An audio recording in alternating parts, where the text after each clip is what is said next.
shocking confession that he was involved with a mythological demon called a succubus. Incubi and succubi are very commonly appearing in ancient mythologies straight through to the medieval times. This is not a one-off. It was a common feature of life back in those days.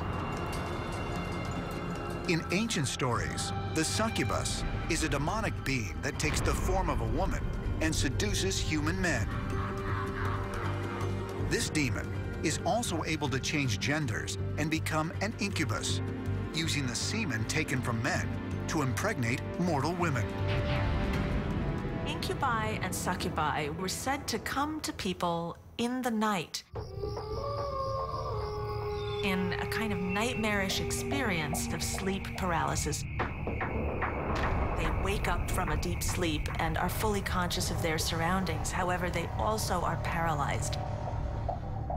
And there's a sexual component to this presence in that it is attempting to rape you.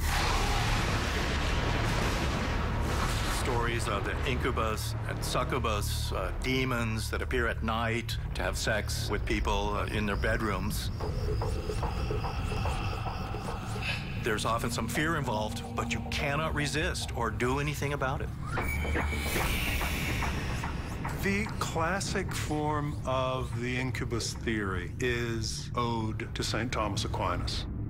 In several of his works, he discusses this phrase, children of the devil. For a child of the devil to be born, the devil is somehow going to have to steal viable semen from a man and inject it into a woman. Clearly, there are entities out there which have an agenda with apparently mating with human beings for their own purpose. Might these sexual predators be simply an ancient myth? Or could the legends be based on historical documentation?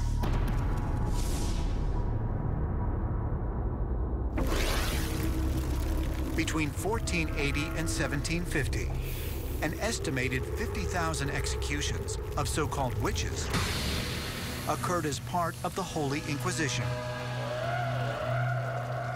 An unrelenting war waged by the Roman Catholic Church against anyone they saw as opposing God's law.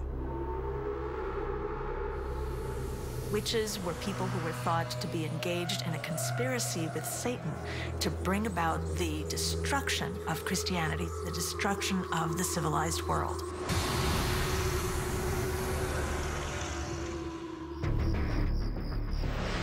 According to the Malleus Maleficarum, or Hammer of the Witches,